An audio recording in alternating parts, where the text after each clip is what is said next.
Hello दोस्तों, कैसे हो आप सभी। स्वागत है आपका मेरे YouTube channel target for Hindi teacher पर। तो आज हम कहानी पढ़ेंगे दुनिया का सबसे अनमोल रतन, जो कि प्रेमचंद जी ने लिखी है।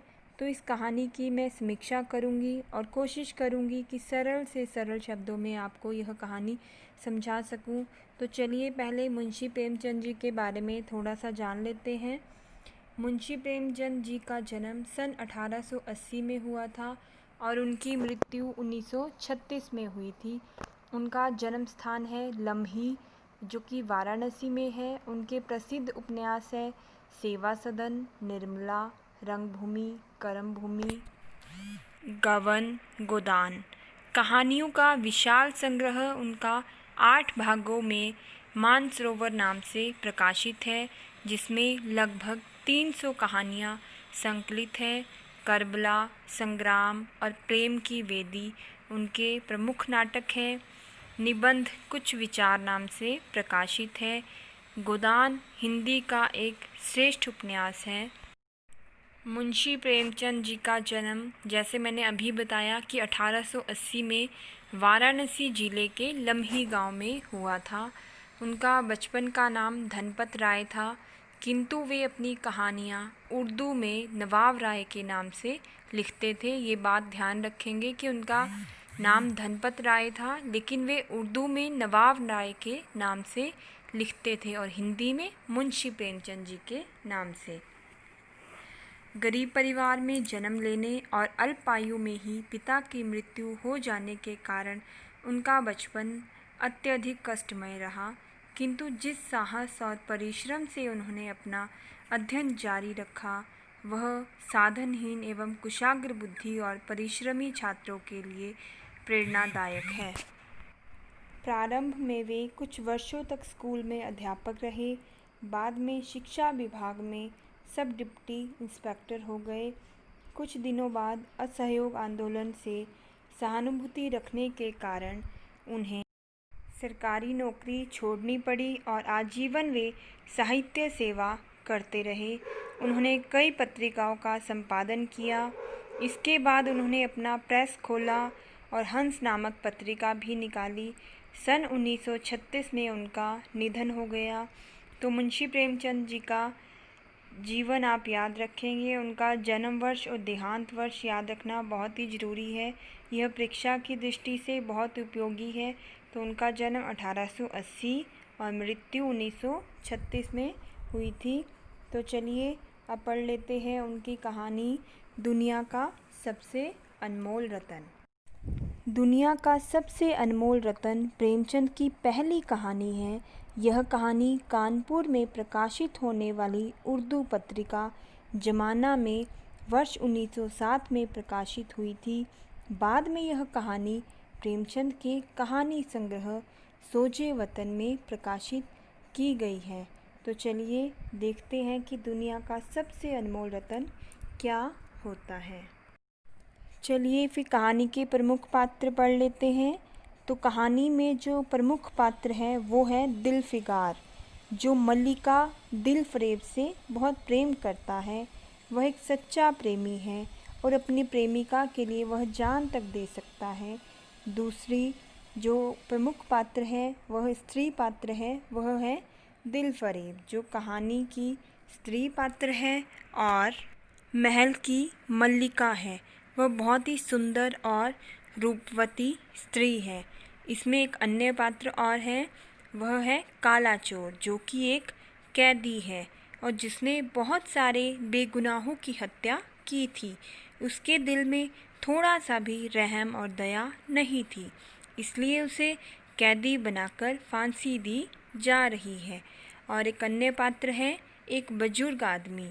वह कहानी में दिलफिगार की हिम्मत तथा हौसला बढ़ाता है और उसे अपनी प्रेमिका की कसम को पूरा करने का विश्वास दिलाता है। तो चलिए कहानी शुरू करते हैं। दुनिया का सबसे अनमोल रतन। दुनिया का सबसे अनमोल रतन प्रस्तुत कहानी में दिलफिगार अपनी प्रेमिका दिलफरेब से सच्चा प्रेम करता है। इसी प्रेम को परखने के लिए प्रेमिका भी उसकी परीक्षा लेती है और उसे दुनिया का सबसे अनमोल रतन लाने को कहती है।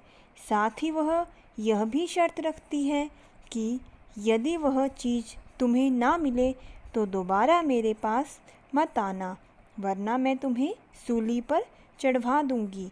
दिलफिगार अपने प्रेम को सिद्ध करने के लिए उस अनमोल चीज़ को ढूंढने के लिए निकल पड़ता है। वह सोचता है कि दुनिया में सबसे अनमोल क्या हो सकता है, परंतु वह निष्फल हो जाता है।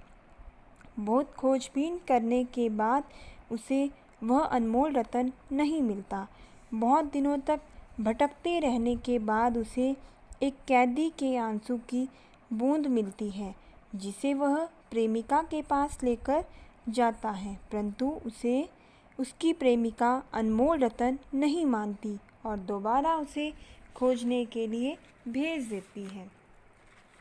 कुछ दिनों बाद उसे सती की चिता की राख मिलती है और उसे लेकर वह प्रेमिका के पास दोबारा जाता है, लेकिन वह उसे भी अनमोल रतन नहीं मानती है। तीसरी बार दिलफिगार निराश हो जाता है और आत्महत्या करने की कोशिश करता है। इस समय एक वृद्ध आदमी आकर उसे हौसला देता है और हिंदुस्तान की तरफ जाने को कहता है और कहता है कि शायद तुम्हारी इच्छा वहाँ जाकर पूरी हो जाए। और हिंदुस्तान पहुँचने पर उसे एक सैनिक घायल अवस्था में मिलता है, जो अपने वतन के लिए लड़ते हुए अपने प्राणों का बलिदान दे देता है। दिलफिगार समझ जाता है कि इस देशभक्त के खून से कीमती कुछ भी नहीं है।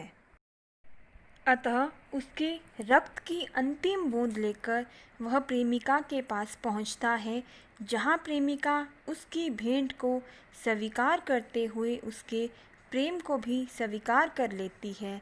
अंत में प्रेमिका ने एक तख्ती निकाली जिस पर स्वर्ण अक्षर में लिखा गया था कि खून का वह आखिरी कतरा जो वतन की रक्षा करते हुए गिरे, वही दुनिया का सबसे अनमोल रतन है। कहानी का कथानक बहुत ही संक्षिप्त है, परंतु घटनाओं के विस्तार के कारण थोड़ा सा लंबा हो गया है। मुख्य कथा को आगे बढ़ाने के लिए कैदी, सती तथा घायल सैनिक का प्रसंग महत्वपूर्ण भूमिका निभाते हैं। इस कहानी में प्रेमचंद ने देश प्रेम तथा देशभक्ति को सबसे अधिक महत्व दिया है। देश की रक्षा करते हुए शहीद होने वाले सैनिक के रक्त के सामने सभी चीज़ें तुच्छ हैं, यही बताना लेखक का उद्देश्य है। इस कहानी में प्रेमचंद ने देश प्रेम, देशभक्ति को सबसे अधिक महत्व दिया है। घायल सिपाही द्वारा देश की रक्षा के लिए अपने प्राणों का बलिदान दे देना उसके सच्चे देशभक्त होने का परिणाम है। गुलामी में जीने से अच्छा देश की रक्षा करते हुए मर जाना अधिक उचित है। यही संदेश लेखक ने इस कहानी के माध्यम से दिया है। प्रस्तुत कहानी की भाषा उर्दू शब्दावली से युक्त है, जिस कारण कहानी में उर्दू, अरबी, फारसी के शब्द अधिक आए हैं। कथा को मनोरंजक बनाने वाली घटनाओं में मुहावरे और लोकोक्तियाँ भी प्रयुक्त की गई हैं। इस प्रकार हम कह सकते हैं कि दुनिया का सबसे अनमोल रतन कहानी देश प्रेम का संदेश देने वाली कहानी है। इसी कारण अंग्रेज सरकार ने सोजे वतन, जिसमें यह छपी थी, की प्रतिलिपि जब्त कर ली थी, ताकि लोगों में देश की स्वतंत्रता के लिए कोई चिंगारी ना जागे और लोग देश को आज़ाद कराने के लिए कोशिशें ना करें। आई होप आपको यह प्रेमचंद जी की कहानी दुनिया का सबसे अनमोल रतन बहुत पसंद आई होगी और समझ भी आई होगी। इसी उम्मीद के साथ मैं आपसे यह रिक्वेस्ट करती हूँ कि आप मेरे चैनल को सब्सक्राइब करें, लाइक करें और शेयर करें और बेल आइकन प्रेस करें, ताकि अगली आने वाली वीडियो की नोटिफिकेशन आप तक पहुंच सके और आप अपने एग्ज़ाम की तैयारी बहुत अच्छे से कर सकें। धन्यवाद।